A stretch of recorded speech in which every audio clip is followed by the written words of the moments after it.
Hi, my loves. It's Danielle Mercurio, and I wanted to update you around what is going on energetically. Clearly, we have a lot going on. And to be honest, we are really in the midst of wrapping up a cycle that started back in the fall of 2016.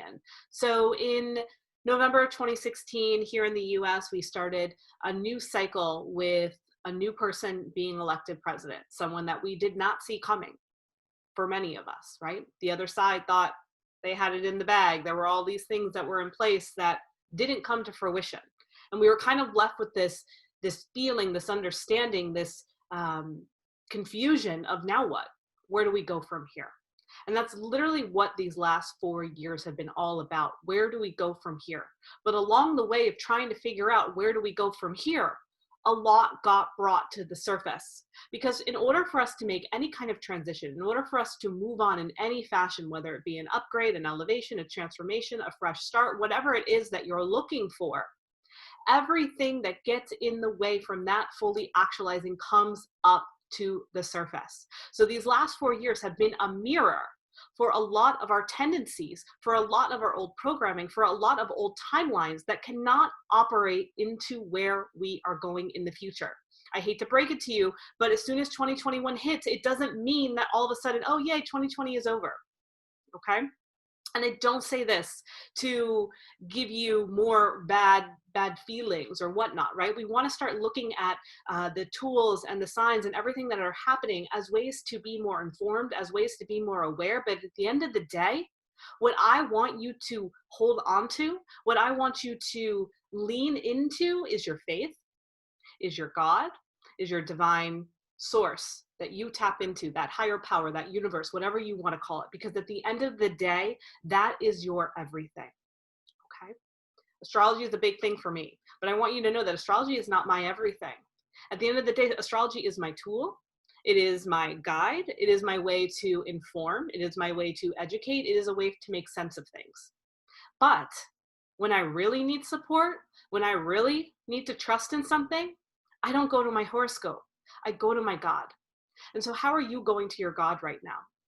I want you to think about that. I want you to think about how you are getting caught up in everything around you. What's on social media? What's on your horoscope app? What's on this affirmation card? What's on this number that you keep seeing over and over and over again? Those are all very important, but they were given to you by your God. I want you to recognize that. I want you to see that. I want you to trust in that. The divine, what I believe, gave us this earth. And with this earth, we got a solar system. And with that solar system, it creates celestial tracking. And it does it with this thing called the zodiac wheel. And the zodiac wheel relates to certain personas and ways that we show up as humans on this earth. And when we track those patterns, when we look to see what is going on up in that cosmic sky, we get a better understanding of what to do here. But we don't want to be looking at those patterns as a bad thing. And I'll admit, when I saw what was going down for 2020, there was a part of me that was like, ooh, that's a lot. And maybe what we started doing in 2020, whether it's astrology or the pandemic or the economy, we started to look to it as it's all falling apart.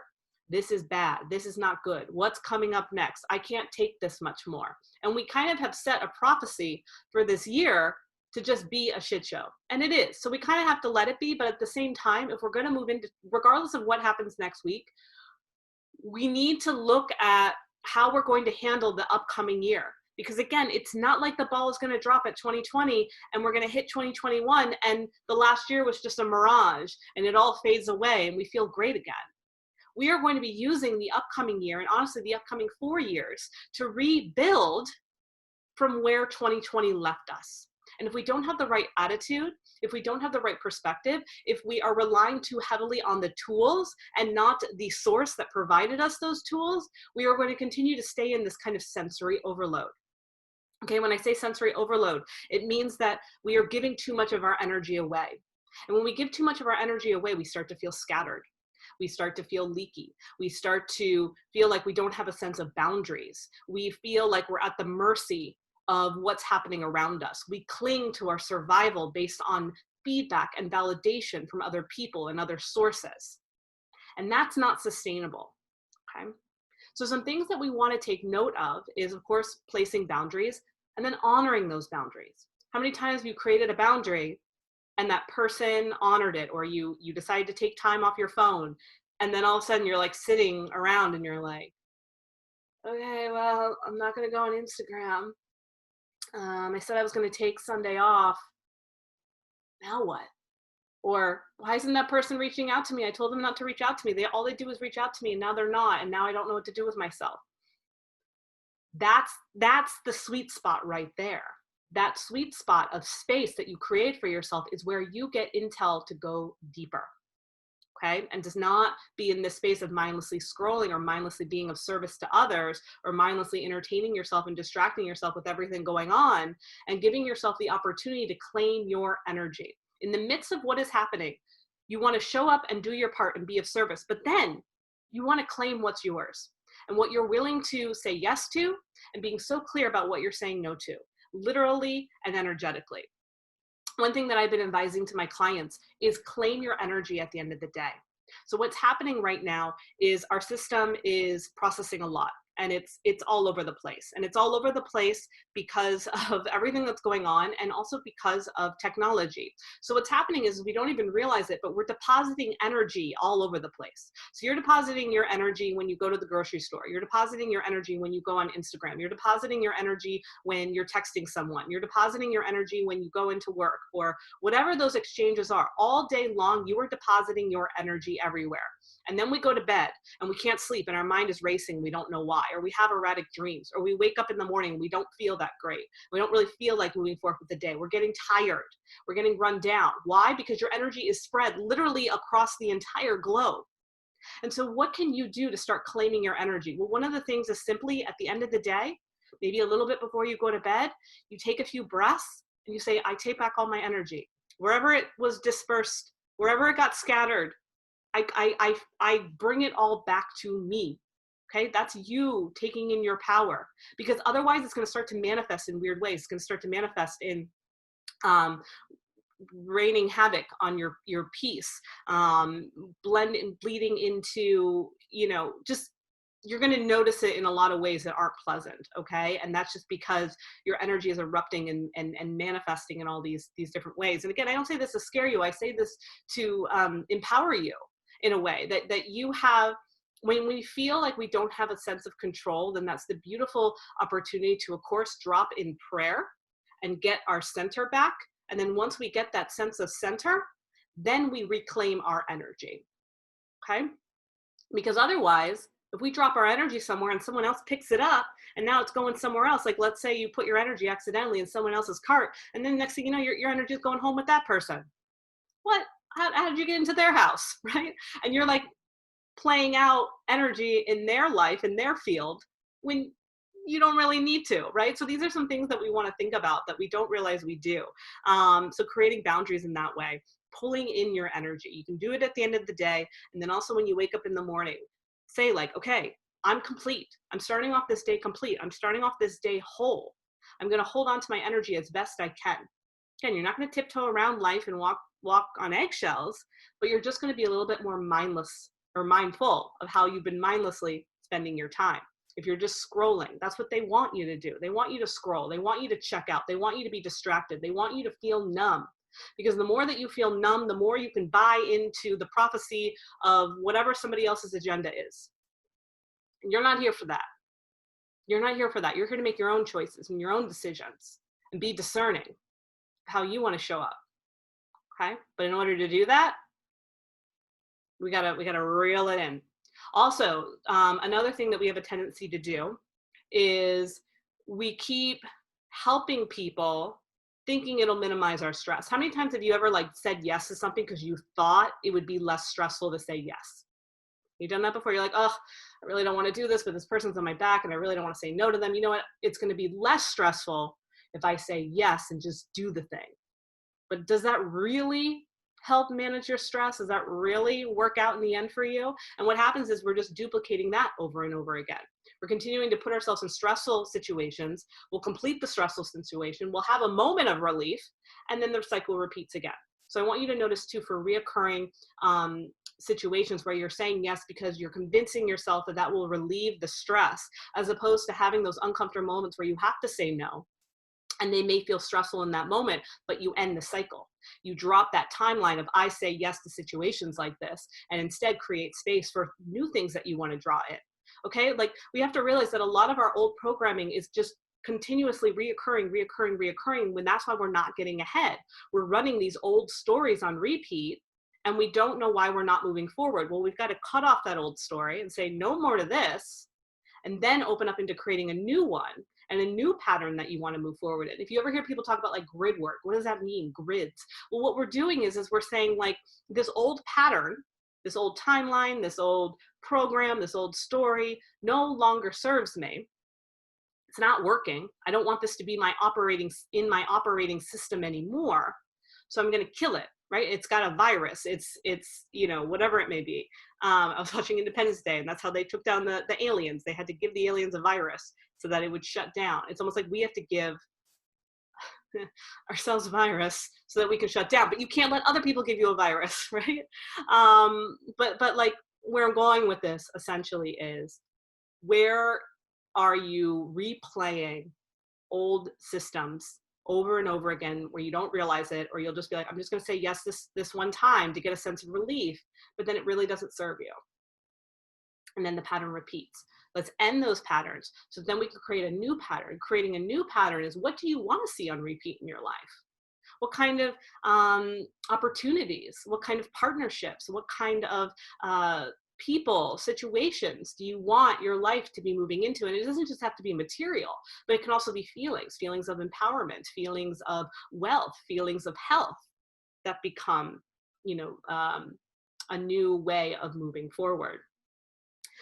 So a lot of this also has to do with, you know, what's coming up astrologically. We are in the midst of a lot of retrogrades. The two big ones are the Mercury retrograde. Mercury is now retrograding out of Scorpio and into Libra, okay? And it's going to be retrograding until noon on November 3rd, noon Eastern Standard Time. So in the middle of election day, Mercury will go direct, okay? And it's going to go direct it's going to retrograde in Libra and then go direct in Libra.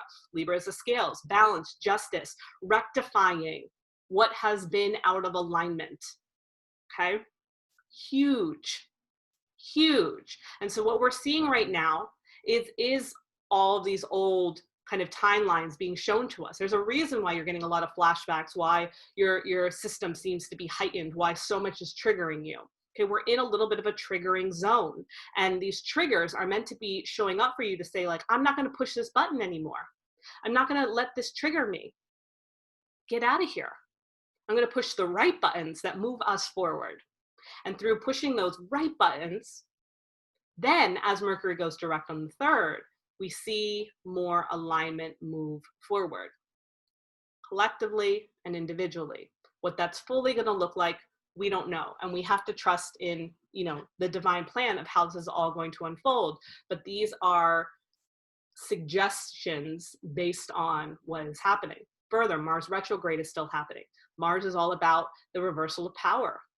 Okay, so again, we're seeing where our power is out of alignment, where we are giving our energy away, where we are too scattered, where we are, you know, misaligned, why we feel tired so much, why, you know, our immunity is down, why, you know, we're not feeling fulfilled with our life. Well, it's likely because you're out of alignment with your truth. The reason why we often feel depleted is because something isn't right. It's not just because you're just randomly having a bad day. Yeah, they happen, right? We all kind of have one of those days where you're like, I woke up on the wrong side of the bed. Maybe I didn't clear my energy the night before and it was kind of wonky, but now I'm feeling better. I don't know what that was. One of those 24-hour things. But then there's other times where you're just constantly feeling like something's wrong. Something's out of alignment. Your energy is not right. Well, that's because there is something that you are denying within your truth. There is something within your soul path that you aren't allowing to come to fruition. And that might be because of fear. That could be because of the old patterns that are playing, and every time you're trying to move forward, the old pattern is presenting itself. And so if that's happening to you, what kind of nourishment do you need? Do you have time to hit the pause button right now? This is a great time to hit pause. If you need some time off, I'm encouraging you to do it now. This is such a nice window from now until mid-November to take time off. And now it doesn't mean walk away from the world completely, because that's not always great either. Sometimes taking 100% time off for a long period of time sounds good in theory, but then if we don't fully recognize why we needed that time off, when we jump back in, our old patterns show back up again. So for example, like I know a lot of times people will do like an Instagram detox. So they'll be off Instagram for a week, they feel great, and then they get back on again. Next thing they know, they're sucked in, they're addicted. They're right back in it because they never really addressed what the issue was when they go into that Instagram. And so take time off, but also focus on when I come back in, how will things be more balanced? And the Libra components of the Mercury shifts right now will help you with that. So that when you take that week off of Instagram, cool. But what's your game plan for when you get back? How often will you be using it? What do you notice that you're so addicted to? Why did it get so out of hand in the first place? What are those things that you can minimize, right? Like for me, I used to do this thing where, you know, I would just refresh over and over and over again to see who liked my posts. That's all I did. Every 5 minutes, I'd go in and hit refresh. Do I really need to be doing that? No, not at all. But I realized that that's an old pattern of mine to feed something in me, to feed a sense of feeling validated, to feed a sense of feeling whole and complete. But refreshing Instagram isn't going to get that for me. My soul doesn't really care about that. It's like, no, that's not really what we meant when we say we want to be fueled and lit up. And so recognizing like I'm allowed to go into Instagram and refresh twice a day. That's it. And it creates a little bit of a boundary, but I didn't realize that. And that's why I would take time off, come back in and be like, why is it depleting me again? That's why, right? So that's one way to manage some of our taking time off and then coming back in again, right? So that's one perspective.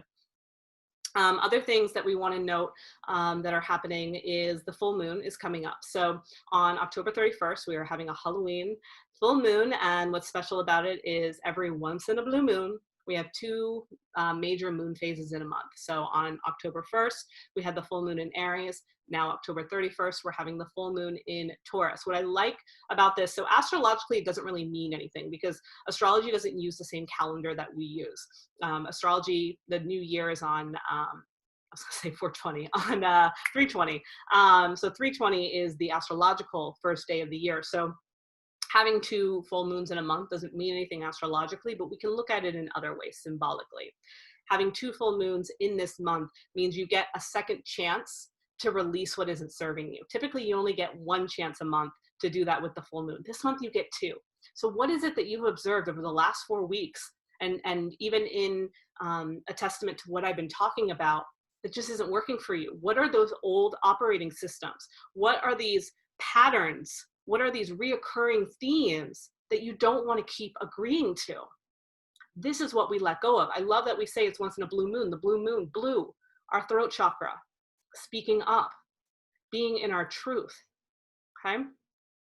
I created a really simple full moon meditation for you to do to work with this energy as well. I made it very simple because I want you to be in the space of restoring, being really clear, having full use of your energy. Also, I will take you through a process where we clear what's called your light body or your energetic body and kind of getting anything out that's stuck or stagnant. Because if you try to manifest or do anything under this full moon without clearing your energy, it's going to continue to be scattered. Same thing if you have a full moon altar that you use, or certain things in your house. Really make sure they're clear. Really make sure that they're solid. I would even say, like, again, this full moon, keep it very clean, very simple, because there's so much going on outside of us, and we can only take care of ourselves in so many ways. And so again, this upcoming week, I really want us to be mindful because we are going to be in a little bit of a sensory overload. And if that's the case, and we're working with the full moon and we're working with our energy, it's less about what we want to manifest and more about what we want to clear out. Okay, what do we need to release from our energetic body? What do we want to let go of? Okay, we're not worried about what we're calling in because there's nothing that you really want to call in right now. There's not. The only thing that you want to call in is more empowerment for yourself and the good of the greater collective. Okay, those are things that we really want. But otherwise, keep it streamlined. Be really mindful. of any teachers that you work with. Don't just kind of opt in and say yes to someone's thing without really knowing who they are or where they're coming from. There's a lot of snakes in the system that are going to kind of be in between the cracks during this upcoming week. And so we want to be really mindful around who we're confiding in. Again, I just say this from a space of trust yourself. That's what this week is about. And this time right now that we're in. Can you trust yourself more than you trust me, more than you trust your teacher, more than you trust anything, really? Can we get to that place, especially next year when the Aquarian age becomes more actualized, where we recognize that you are, in fact, the best resource you have? It's you and your connection to spirit. That's the best thing that you could ever have. That is the best lesson in spirituality. It is the best tool. It is the best alignment. It is the best ascension. It is the best everything. It just is. It's the best teacher. It's everything you need. Everything you need is held in your connection and your faith to your source, to your divine. And the more that you can honor that, the more that then you start to become empowered, the more you start to feel connected and grounded and rooted. And the more that you can trust who you are, the more you can claim that energy and the less scattered you'll be. And then you can go to teachers, go to different people that have opinions and insight and are able to gather information that sits well with you and supports you. But at the end of the day, you are the one that is calling the shots. You are the one that is discerning of what's best for you. You are the one that gives consent to where your energy goes, who you're giving money to, how you're doing all of that. Okay. So I really want you to be mindful of. That's why, again, I even made my full moon meditation very simple, because I just want to give you something where you feel held and supported, and you're in a container where I can help you release things. And then you start to understand how to take it from here. Because if we're constantly relying on teachers and healers, which we need, right? Like that's the thing. It's like we're in an interesting spot, because healers and teachers need to step up now more than ever. I've been saying that for a year now. At the same time, they need to step up in a way that empowers you to understand how to do it too. Does that make sense? Hopefully you're kind of following in that way and understanding that the individuals that you're going to for guidance should be mirroring the guidance that you can start to give to yourself. And there's a duality that happens, right? So yeah, that's one thing too. So the full moon is happening, like I said, on Halloween at 10:49 a.m. Eastern Standard Time. And it's kind of our second chance to release, to get things out. There's going to be a really nice kind of energetic gateway that will pull all the fragmented bits of your being, but you have to let it go. You have to say, like, hey, I'm going to clear this. I'm going to stop this cycle from reoccurring. And then I'm going to embody it, and I'm going to practice it, and I'm going to keep moving it forward. A lot of times, and myself included, I've done certain things and I've fallen back again because I didn't quite trust it. I didn't quite believe it. I didn't quite clear everything.